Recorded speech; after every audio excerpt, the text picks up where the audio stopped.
but not alone too much, cause it's hard to read when you've got tired eyes. Months go by, the time it flies, past the days that we drink Kool-Aid in the summertime. Years go by, the time it flies, past the days that we drink Kool-Aid in the summertime.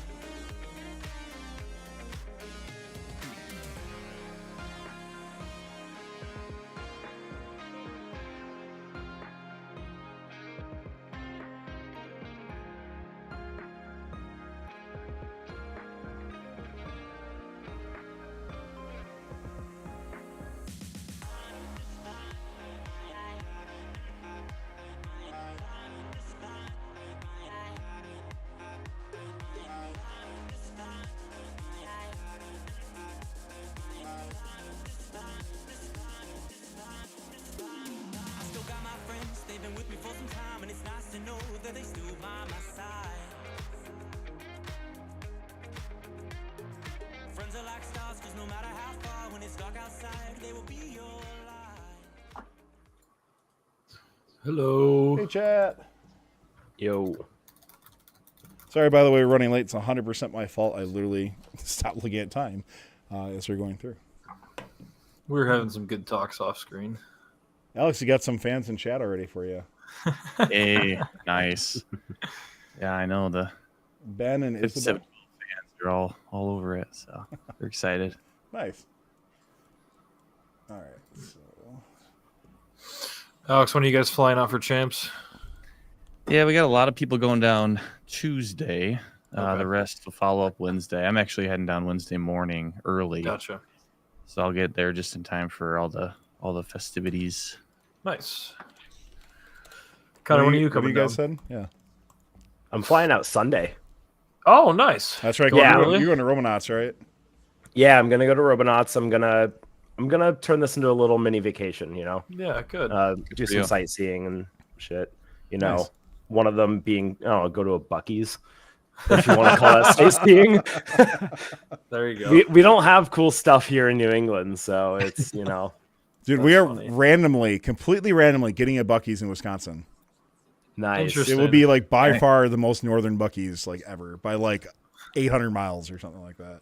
Huh. That means Michigan should follow soon then. I never know. But I mean, it's like an hour and a half away from me, but my daughter absolutely loves Buc-ee's. So Oh, nice. all right, there we go. Yeah, I am. I'm flying out Tuesday morning, bright and early. So I'm spending a few days at the Marquee, That's good. and then I have to swap hotels. But I literally went there just for the lazy river. oh, nice. Good So, call. yeah. Marco I says don't know there's what a kinda- Buc-ee's and Katy just outside of Houston. So that's not Katie's not just outside of Houston. It's not like an hour and a half away or something. To me, just outside means like 15 minutes. Yeah, right. So Short Texas time, I think. Hold on, we gotta look at this real quick, and then we'll start the show. Everybody, sorry. I always forget how to spell Buc-ee's too, because it's like like Boosie's. But all right, hold on. Let me I'll just put up the screen here so chat can see it as well. Just it's actually not that bad. topic. How that fun in Houston? Yeah, the one in Katie's like way north. Yeah, there's a whole bunch around here, especially if you're going to Rob Knott's. You're going like down over here. Yeah, there's one right by League City. League City. So, Yeah. There you all go. right. Well, with that, that's a good pre-show here. So, all right, let me double check things, then we'll get going. So I'm gonna go mute.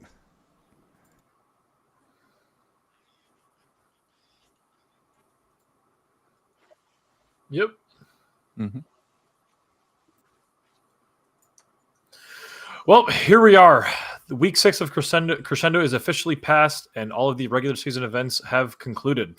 Tonight, we're going to take a look at 4 hot topics in the community as a whole. We'll break down the current game meta from week 6 that we saw at some regionals and district championships, a discussion related to match schedules, district championship alliance selections, and fun things in Houston that your team could take advantage of while attending the championship. All of this and more coming up on this edition of FRC Roundup. This video on fun is brought to you by viewers like you and also in partnership with the following. AndyMark is your one-stop shop for all your robotics competition needs. Celebrating 20 years of quality robotics parts and superior service, AndyMark employees have over 200 years of first-team experience. From mechanical and electrical products to tools and hardware, head on over to andymark.com for high-quality and affordable solutions. Support Fun's content creators when you sign up for a membership on YouTube Join. You'll get access to special perks like emotes, loyalty badges, and Fun members will even get early access to our scheduled videos and more. 100% of this revenue will go back to our correspondents to help recognize their efforts. Click the Join button in any YouTube video to pledge your support.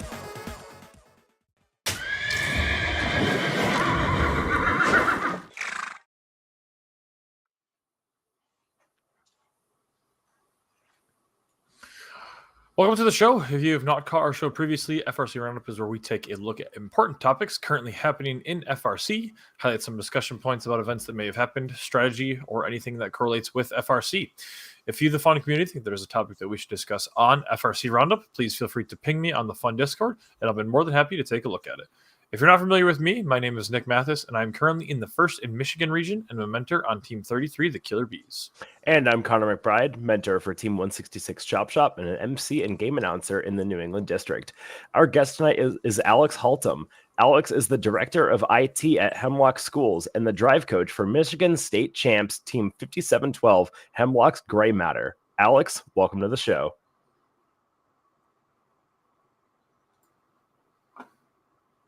I cannot. Nope. Oh, there he is. I'm here. Sure. Our guest tonight is Alex Haltom. Alex is the director of IT at Hemlock Schools and the drive coach for Michigan State Champs Team 5712 Hemlock's Gray Matter. Alex, welcome to the show. Yeah, thanks so much, guys. It's a pleasure to be here. And still trying to recover from that long weekend, but we're really, really excited. Yeah, here. awesome. Thanks, Alex. So jumping into our first topic of the night, we're going to be taking a look into the Crescendo meta overall throughout the week and where it turned into through DCMPs. We saw a few interesting things and how, specific things correlated, at the Michigan State Championship and whatnot, and leading other events. I know, Alex, we're going to highlight some of your events or, how your specific alliance attributed to some of that. But, I'm going to go ahead and start up. There are a lot of things that we saw throughout the weekend, happened at East Bay this past weekend where we saw some high scores continue to allowing being broke throughout the weekend. So we're actually going to take a look into East Bay match 8 first. There's a similar strategy that was ran between two alliances that I want to highlight at this event. So moving into this, what you can see here is, Bread kind of playing that cleanup position. Red does a good job to get a narrow lead out of Autonomous building into here. And moving further into, what it looks like and how this game might be played at the championship, I think that the Red Alliance does an interesting job of, showcasing what might be seen here moving forward. So what you can see here is they shift into Teleop. We see that, the Bread robot kind of playing cleanup while they get a stockpile of rings. And then really those two Red Alliance robots continually, passing and allowing Bread to be the complete cleanup robot. Blue kind of was just running their standard cycles while having some feeding mixed in with that. But I thought Red did a good job of trying to capitalize those two feeding robots and allowing Bread to really play that front core position and cleanup position to continue to ensure that they're getting those 4-piece amplified cycles. We saw similarly 254, 1678, that alliance running a similar strategy. I think they put up 189 was one of the higher matches that they had. I believe there was some fouls in there, but still a really high scoring match that we saw throughout the tournament. Red does a good job of, really prioritizing flow as well. So you see the second pick of the Red Alliance really going to that close driver station while 581, moves towards that close source side until they get some defense in there. They draw a foul right there here at, a minute 15 left to go. But, I'm curious to see, is there some validity to two robots feeding moving into the championship this weekend? If you're paired up with a close enough front court robot, how does that look like, moving forward and what we can take into that? So that's kind of what I want to highlight out of this specific match. This was the first time, at least that I've seen, really two feeding robots and one strictly playing, cleanup on that end. Connor, I know you're at a district championship this weekend. What did you see over in New England, or how does that correlate to, or what do you think about this specific strategy that we saw at East Bay this weekend? Yeah, I think feeding will still probably be a large factor in divisional play at champs. I'm not entirely too sure if it's going to be the 2 robot feeding 1 cleanup meta. If that is the case and you're on the opposing alliance, you should make it a priority from when you're running your cycles to snatch up those notes. Because you see the number 1 and number 2 alliances at East Bay just basically running that completely undefended, racking up that score. One thing that you do notice between those 2 feeding robots is that they're throwing it over towards in front of that driver station next to the amp. So nice big choke point right there, because there is that protected zone in front of the amp. So that cleanup robot has a nice keep out zone to be able to pick up those notes and be able to shuttle them into the amp and into the speaker. But not all of those notes actually end up going over there, as you see some of them kind of bounce off the subwoofer or kind of like fall just short in front of the stage. Those might be some prime game pieces to go and pick up. We didn't see something entirely like that at New England District Championship, but we did see a decent amount of the shuttling as well. You saw it a lot with the number 2 alliance on Ganson. 131 Chaos was just basically exclusively running cycles, while Buck's Wrath was playing cleanup, and then 1729 was playing strictly defense, just playing that chokehold zone right in front of the opposing alliance's source and the stage.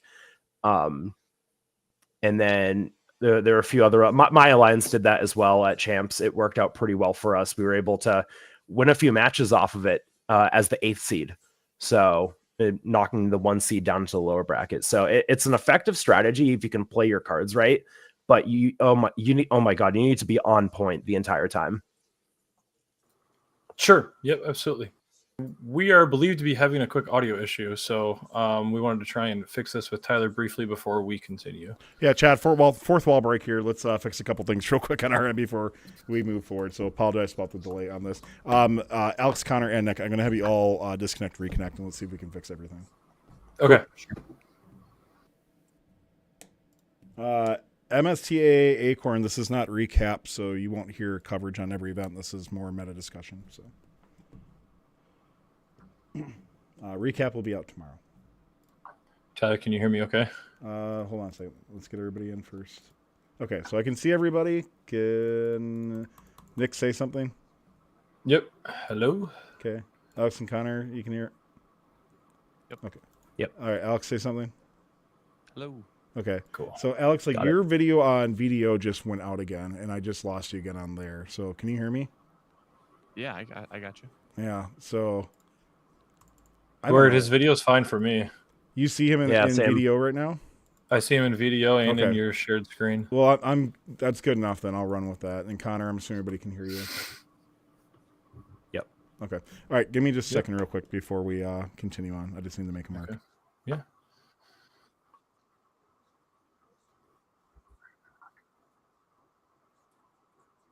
Sure. Okay. Cool. I can start.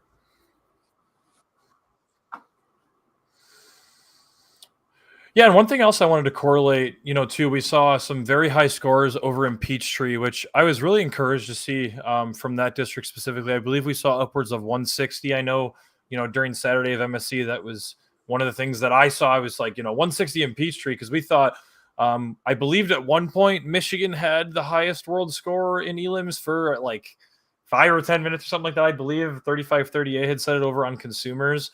And then quickly right after that, the PCH score came out.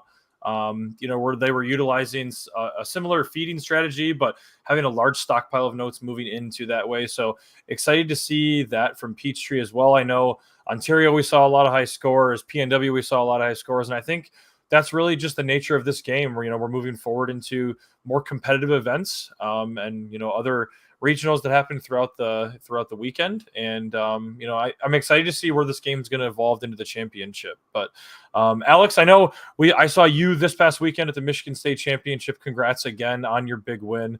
I'd like to just kind of get a deep dive. What was it like playing with 27? I know from 33, we got to play with 27 earlier in the year. And they're a great team to play with, but just wanted to kind of break down, where Hemlock and that Rush Alliance started with your third partner. And I know you guys had to go into the lower in your division, then work your way back up to get to that finale. So Alex, I'll kind of hand it to you, and then we'll lead off from where you go. Yeah, your audio actually cut out a little bit on my end, so I wasn't too sure about the end there. But yeah, happy to talk about the HSC field to start. That field was absolutely insane. The alliances there were crazy. Definitely shout out to Alliance number 2, Alliance number 7, Alliance number 8. I mean, their Auton was crazy as well. But to start, we went ahead and picked Wings of Fire 51 because they were able to amp with us. And that was definitely a big factor. We wanted 3 robots capable of amping. We wanted a great driver.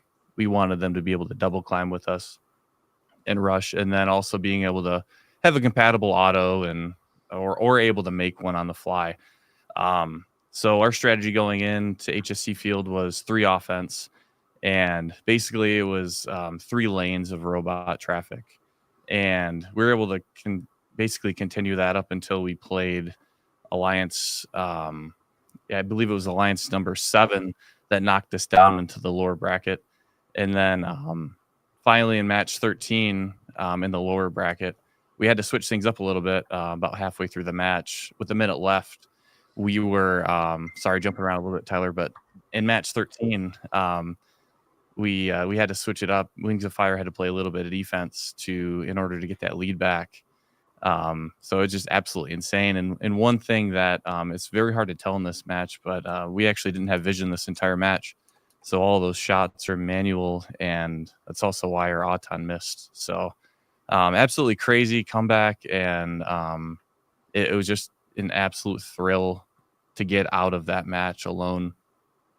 And then obviously working our way into the finals, we went up against an incredible alliance with Holy Freeze and I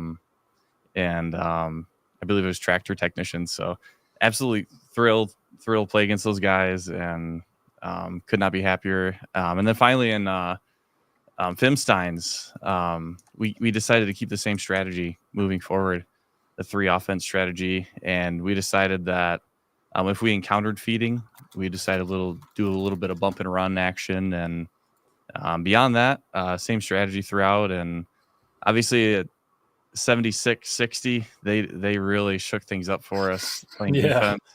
Man, that was extremely tough. Best defense I've seen all year.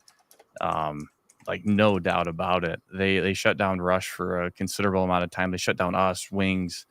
So hats off to them. That was absolutely incredible. And then one final thing I wanted to point out was Rush's amp mech. It ended up being like about 50% accurate in Fimstein, so they ended up just dropping notes off if the amplification wasn't ready. So really cool on the fly strategy change, and really hats off to the alliance, and really competitive play all around. All the alliances were fantastic. Yeah, and I think one thing that you kind of highlighted too is that pivot of strategy where you had 51 move into that. I know that's one thing that we tried to run on the 33 perspective over on DTE in the finals, was kind of having our third robot play like a hybrid defense where they were sitting in the wing zone to try and eliminate or try and decrease that feeding strategy, and then create some clog in the lanes. And then they were only scoring in the speaker when we were amplified. So they would grab a piece, play some hybrid defense, and then they would score in the speaker when we're amplified. So all in general, we had a little bit lower of scores. But in turn, we were also decreasing the alliance's scores that we were playing. So one thing that I thought was cool too is I believe Finals 1 is still the highest combined score in the world. Don't fact check me on that. At least it was at one point. I believe it still is, but I'm not 100% sure. So that was cool to see, robots in Michigan getting those high scores. I know the intense, the arena was super intense when the scores ended 35 to 130 on the board, I believe is what it was at the end of the match. So that was cool to see, just from a perspective of being a spectator and whatnot. But again, hats off to Hemlock Gray Matter and Wings of Fire and Rush for a great run. I know that's that stretch of matches on Saturday is a grind from a team perspective, because it's just constant. You hardly get a lunch, because as soon as DTE ended, you guys were out there calibrating and then running practice matches next thing right after that to make sure your robots were set. So hats off again, and thanks for giving us a deep dive into that. But before we go ahead and jump into our next topic, we'll go ahead and bring Tyler on to introduce our first giveaway of the night. Yeah, our first giveaway this evening is going to be our friends at Sword Drive Specialties. You're going to win another one of those awesome SDS Timeline t-shirts. So if you're interested in winning, you see the default size is extra small. That's what you get if you don't tell us what you want. So go ahead and type in SDS Timeline in chat right now. That's your opportunity to win. And don't forget, if you are subscribed to our YouTube channel, which is absolutely free to do, click that subscribe button right now. Stay up to date on all fun content. We have a lot of behind the bumpers videos coming out past championships as well too, so keep an eye out for that. But type that in chat right now and you'll get 3 times luck if you are a YouTube subscriber. So thanks again to Sword Eye Specialties. We'll draw for that after our next topic. Awesome. Thanks, Tyler. And thanks again to our friends at SDS. So jumping into our 7th topic of the night, it's going to be a discussion related to match schedule. It's one of the hot topics in FRC, and how people can live or die by the match schedule and what that looks like. So I'm curious to see on, where the discussion leads us. The biggest thing for me from a match schedule perspective, the anecdotal that I'm going to kind of go to is the championship. The overall topic was introduced by Nuggetsil, I believe is how you pronounce that. But what it looks like is, they feel that they're going to address a persistent issue that is hindering certain experiences at the competition. And, it's how the match schedule is kind of formulated and what that looks like. From my perspective, it's really dependent on, again, it's outlined in the manual how it's attacked, but it's a, randomized situation in which that looks like. What that determines is, my biggest thing at the championship level is a lot of the rankings that are seen in that standpoint are completely dependent on the match schedule and what that looks like, right? So because we're competing with between 60 and 80 teams in your division, and you're only getting 10 qualification matches, a lot of the times your rankings is really dependent on what your match schedule looks like. So you might get a robot that might not be top 10 in the division, but had a great schedule, and in turn is going to end up ranked top 10. An overwhelming support of 77%, Tyler showing on screen here, that first should change the current schedule making system. And outlining that thread is some possible ways to solve that. But Connor, I'll start with you. I know we both agree that the match schedule is an interesting way to go about it, and it should really change. But I'd be curious to see what your opinions are and how you think that it could possibly, be improved. It just needs to change regardless. 3 years in a row at District Champs have we had just probably the worst qual schedules ever known to man. I mean, all 3 years we're in the top 6 for hardest schedules per StatBotics, and we just miss out on so many district points to help us get to the World Championship. This year we missed out by 12. If we won 2 more matches or even 4 ranking points additionally, that would have put us over. That robot would be going. It's the best robot that my team has ever made, and it's not going. I'm calling BS on randomness. I don't think it's random. 2023 at District Champs, and we had 4 matches against Mechanical Advantage. 166 Mechanical Advantage. We're best friends. We bounce impact stuff off of each other. Like we practice together, we hang out together, we share ideas. We love each other to death. But my God, did we hate seeing each other for 4 matches in a row? Yeah, that's understandable. And also losing all of them, 2 of them by like 1 point. And then this past weekend, we had 2 matches back to back against 78, which we also love 78. But it doesn't feel random, especially like there's so many teams at an event or in a division. Like there's 48 teams in each division this year at New England Champs. Like I should be able to see every team at least once and not have to see them again. If I'm with a team in one match but against them in the other, fine, absolutely no problem there. But I shouldn't have to be against them 4 or 5 times in a row, or it's there needs to be set. I don't know if you can base off of it by EPA from prior year, or if you get to a certain point in the season where like you get to your district championship or you get to the world championship and you can base it all off of team performance from that year to make it a little bit more well-rounded. Yeah, sure. You might not see, the best teams potentially seeding all the way at the top, but it's sure as hell going to make for some interesting qual matches and for some interesting playoffs for sure. Mm-hmm. Yeah, Alex, I'm sure Hemlock, has had their fair share of difficult schedules, but what's your overall thought on the current way the match schedule is generated and some possible improvements that could be made? Yeah, I think it is a different story in the district system for sure. I mean, we don't experience the same thing Connor just did, definitely. And I think, I mean, there's ultimately two ways to control your destiny, and one of them is match schedule contributing your success enough to be a captain, and then there's also performing well enough in those matches to be selected. And I think those are two very different things. And one of those, at least at champs, you're just relying on people being able to scout you correctly, and you got to play to your strengths at champs. You can't get talked out of doing things you're not comfortable with, because that'll reflect badly on your scouting data. So that's kind of where I'm at with it. I do think I feel like we've been wronged in the past, absolutely, where we play like the top team on the field like 4 times in a row. So I completely get where you're coming from. I think inherently random means that some of that will happen. So I do think having some of it based off the EPA would certainly make sense, especially that late in the year. Yeah, the question that I have, from like a first perspective is because, EPA is done from a third party standpoint. Granted, the people at Stepbotics are great and it's super useful data, but, trying to incorporate that into what that turns into, I apologize, my glucose monitor is telling me my sugar is high. But, it's how to inherently move that into a system where, you're now, EPA is game dependent, right? Like they use values that are based on data collected from the Blue Alliance standpoint and what that looks like.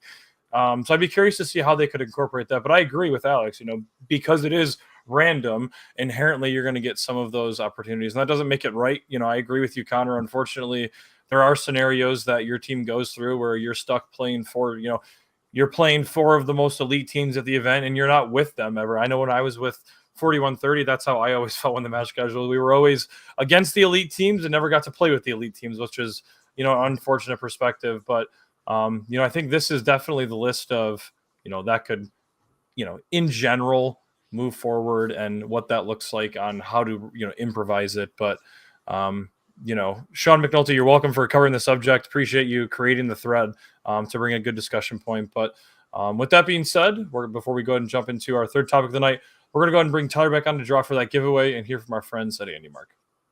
Yeah, once again, SCS Timeline was the keyword in order to enter for the awesome shirt that they're providing for us. If you do win, just a reminder, go to firstupdatesnow.com/winner in order to claim. Once again, firstupdatesnow.com/winner. And since you are winning a shirt, please put your size. Anna, ANA, congratulations to you. You are taking home this awesome shirt from Sword Dry Specialties. So go to firstupdatesnow.com/winner. Say it with me, everybody. No. All right. So make sure you do that as well, too. Yeah. And a big shout out to our friends at Andy Mark as well, too, for all our support they've been doing for First Updates Now and Fun. An awesome company. Here's a little bit more about them and what they offer. We'd like to thank AndyMark and AndyMark.com for their continued support of fun content. AndyMark.com is your one-stop shop for all your competition robotics needs. Featuring over 200 years of combined experience, AndyMark has now been in business for 20 years, servicing first teams and beyond.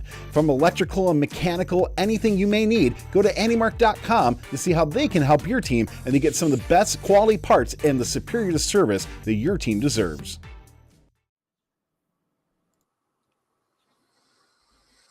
Awesome. Thanks again from our friends at Andy Mark. So jumping into our third topic of the night, I'm going to hand this one over to my co-host, Connor, talking about district championship and championship alliance selections. Yeah, so this is something that's kind of popped up. It's popped up a lot, at least in the New England district on my end, in the New England Mentor Slack channel. Some events are like Michigan State Champs, if I recall correctly, you guys did your alliance selection Friday night and then went straight into playoffs Saturday morning. That is correct. So a majority of district events and the World Championship will have their playoff or the alliance selection the morning of, and then take a break, like hour break or so, and go right into playoffs. It's really about, what is the right way to do that? I kind of want to take a stab at that. I, for one, a little torn on this. I like on the one hand of being able to select your partners that Friday night and then you have so much time to prepare with your partners to be able to form like the best strategy, really be able to sleep on it, wake up the next day and be like, was that just the tired speaking? Am I being dumb? Yeah. Is this the right thing to do? Because I can imagine that some teams, including myself, for those that pick that Saturday morning and dive straight into it, like that probably might not have been the best strategy. And then boom, you're quick 0-2 right out of the playoffs. But on the other hand, picking that Friday night, in my opinion, what about the teams that don't get picked? Like now you're just showing up to that next day and it's just like, why am I here? Like it's like God, I hope I win an award. And if I don't, I could have gone home the night before. I could have refunded hotels for a night. I could have gotten so much money back. That's a lot. Alex, what do you think, man? Yeah, I think you hit it on the head right there. I think there's two very different options, and having a team not get selected like a Friday night at champs and then have to sit there all day the next day. I mean, granted, I would be pretty excited to watch those matches, but I completely understand where like if it's a team that's just there that didn't get selected. I mean, it's harder to sit through and watch. But I agree, like at Michigan State champs, being able to select your alliance Friday night and having all night to talk strategy, and that really levels up the play the next morning. I mean, everyone comes out firing. If there's problems, you're able to identify those. And I I tend to lean towards having that Friday night alliance selection just because of that reason. It enhances the play the next morning. Sure. Yeah. So, I mean, from my perspective, I think there's two ways to look at it. I think from a team competing standpoint, I really like Friday night for the same, reasons that Alex had stated. What I think sucks is trying to make the pick list for a Friday night selection. Alex, I'm sure Thursday night, the way qualifications are laying now, you get like 2 to 3 matches per team. You can kind of create, a preliminary schedule of like what that looks like. But then sometimes there's latency issues in MSC. So like the first match for some teams are rough sometimes because they might have to get replayed at the end of Friday. But so that part is rough, Friday night. And then it's essentially like, okay, all Friday during lunch, we're spending time looking at our scouting meeting, looking at the data that came in Friday morning. What does that look like? But then, the plus side is, like Alex said, you get that, Friday night to completely work with your alliances, and then come in Saturday morning, reconvene, and then move forward. What I like about Friday night, what I don't like about champs being Saturday, that I like where Friday would solve this problem, is if you're the first captain, you basically can go to be like your first pick and be like, hey, I'm picking you tomorrow. Let's go and strategize and get ahead of everybody else, because nobody else knows what's going to happen down the chain. And you and I can sit and strategize for 6 hours and then, reconvene our data and find the most ideal third robot that is going to help our strategy. So in that sense, with champ selection being Saturday morning, you're essentially giving a free 6 hours, or however much time they want to spend into the wee hours of the morning, free time that, essentially is a disadvantage to every other alliance at the tournament. Now, granted, some teams at the top usually communicate with each other sometimes, and, they may be like, hey, we're going to go with this team. And then if you're the 2 captain, you can kind of do the same thing. But past that point, that's kind of where it gets really hairy. So from that standpoint, I really like the Friday night, just because it gives all alliances an equitable amount of time to strategy that, every alliance gets. But I do like the idea of Saturday because it allows you to really reconvene from a scouting data perspective. So that's kind of my overall thoughts on the topic. But Tyler, you also had a question you wanted to jump in for? Well, yeah, the question I want to ask for those, for you two who are at Michigan in particular, having a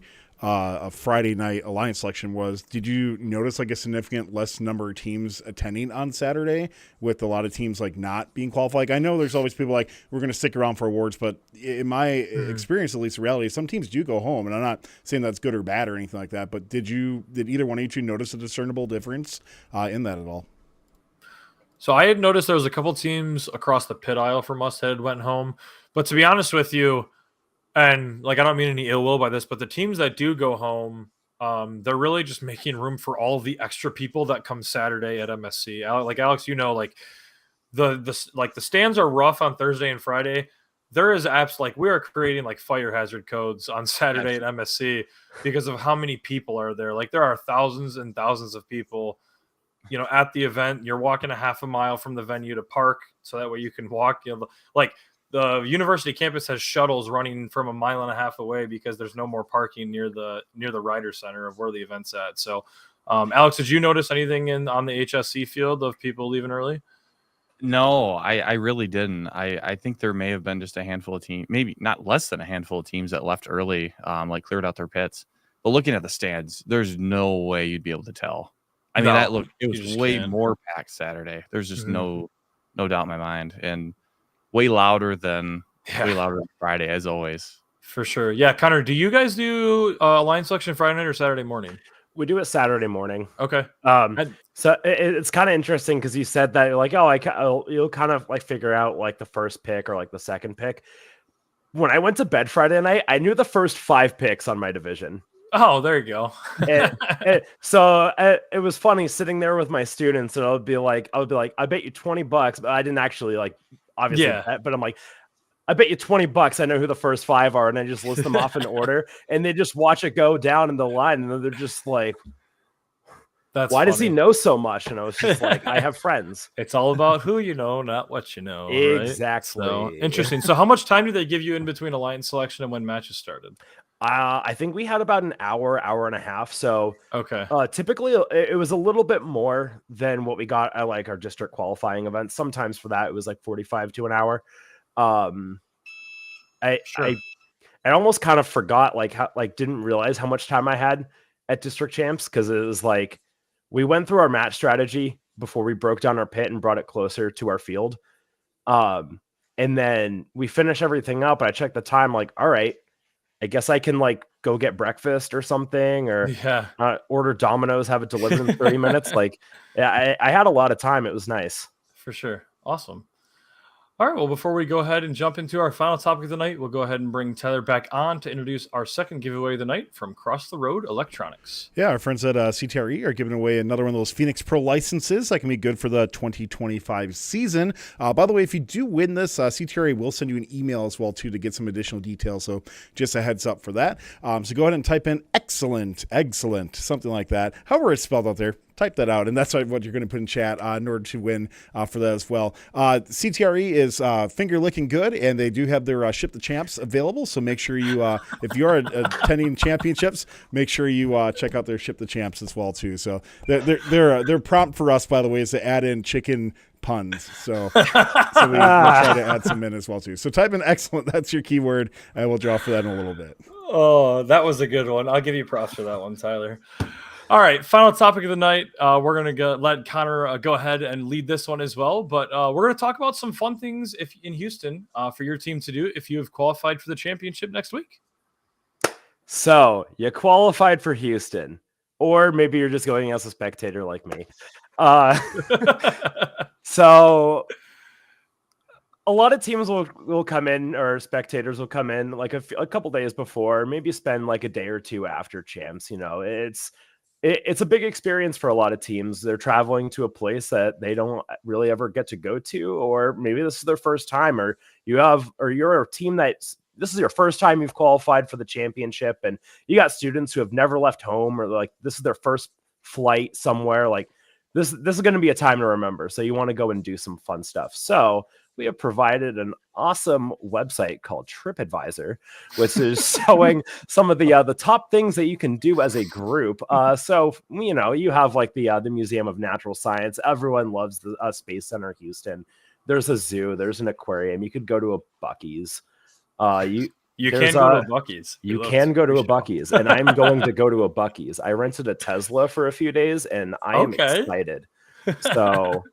Going away from my muscle car for a few days. There's also a few Astros games, and they're dirt cheap because it's the Houston trash cans, man. Astros. So shots fired. Yeah, shots fired. I love it. One of my favorite things that I'm really looking forward to this year is going to the 118 open house.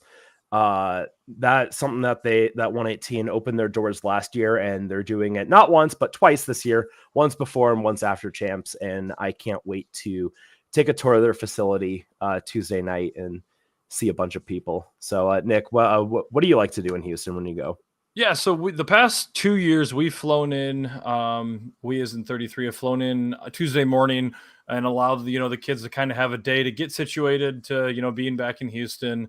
It's an understatement. It's a super stressful week on students, especially if you're competing week 6 and then kind of moving forward into the next week. It's a rough week to be a student. And trying to make sure that you got your priorities in line. So we like to go a day early and, ensure that our students get situated, allow them to catch up on homework and, what that looks like. We actually got to go to the 118 facility last year and we were there for 3 hours. And it was really cool to talk to, Jenna and Ryan and Ethan and all the 118 folks over there to just learn more about their processes, get to tour their facility. It's insane. Like, I don't really know, like, you want to talk about a model FRC shop on like what you want to strive for? Like it's the 118 facility. It's top notch in every way. We took a lot of really cool inspirational stuff on how they organize some things, like the way they organize their HDD belts on this belt rack and all of their specific power tools, storage. It's really interesting. So yeah, Connor, when you get to go, be sure to check that out. But that was one of the cool things that we took away. We've also been to a Houston Trash Astros game. We did that in 2023. Or 2022, I believe, as well. Taylor Swift was in Houston last year. Unfortunately, I don't believe she's coming this year, so we'll have to not worry about that. But we'll be going back to 118 shop on Tuesday night. Galveston is also a short drive away. It's only about an hour or two, I think. So if you're into beaches and piers, I believe Galveston's going to be a good spot for you as well. But Alex says, Hemlock, do any sightseeing before they, get ready for the week of competition? No, it's all no fun. Okay, all business only. Yeah, business only. But no, it's great. Usually a good portion of the team goes down Tuesday and is able to hit up the zoo, and yeah, a lot of people go to Astros games or trash can games, and of course just enjoying each other's company and for sure eating good food, and definitely taking time throughout the day to just be out in the courtyard. It's 80-degree weather, and just soak it in the sun, because usually the weather in Michigan's pretty rough right now. Yeah, for sure. And I believe Tyler said Houston Dynamo FC also has a home game on the 13th. So I believe that is soccer. FC is soccer. It's soccer. Their stadium's right nearby where Georgia. Yeah, it's like NRG, right? I think is what it's called. Yeah, so it's right around the corner. But yeah, so if you're into soccer might be a good fit too. But yeah, the other all week. Right.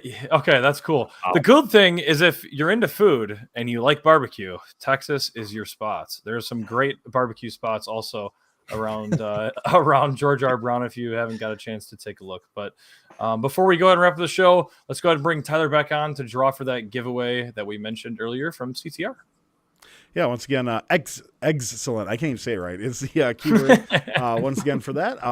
If you do win, please go to firstupdatesnow.com/winner so you can get all that info. Just a reminder, it is Champs coming up very soon. So we usually say 2 weeks for things. It might be a little delayed, but we'll get stuff out as quickly as possible. And I know our vendors will as well, too. So Bradley Gray, congratulations to you. You are taking home this Phoenix Pro license. So go to firstupdatesnow.com/winner in order to claim. And thanks again to both CTRE and SDS for the giveaway sign, and Andy Mark for awesome support. And also a big shout out as well too to our new member who is somebody who's supporting fun on YouTube, and that's Carl as well too as everybody else and anybody else who has stepped up as well. We really appreciate it. Plus you get early access to some of our videos we're putting out.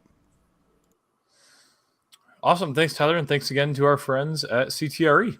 Thanks, everybody, for tuning into FRC Round Up. Special thanks to all those who clicked that subscribe button or stepped up to help fund by becoming a fund member or supporter by clicking the join button. Your support really helps us continue to make great content. Don't forget, you can watch FRC Round Up archived at youtube.com/firstupdatesnow and watch live Mondays during the competition season. Thank you to Alex, our guest, from coming on again tonight. And on behalf of our producer, Tyler Olds, my co-host, Connor, and all fun correspondents, I'm Nick Jr., and thanks for watching. Good luck to all teams competing at this year's first championship. This show will be back Monday night following the World Championships. We won't be on next Monday, but we'll be on the Monday after the championship. And big thanks to our moderators in chat as well. See you next time where we take a look at what is going on with FRC Robotics on FRC Roundup. Thanks, everyone. This video on fun is brought to you by viewers like you and also in partnership with the following: AndyMark is your one-stop shop for all your robotics competition needs. Celebrating 20 years of quality robotics parts and superior service, AndyMark employees have over 200 years of first-team experience. From mechanical and electrical products to tools and hardware, head on over to andymark.com for high-quality and affordable solutions.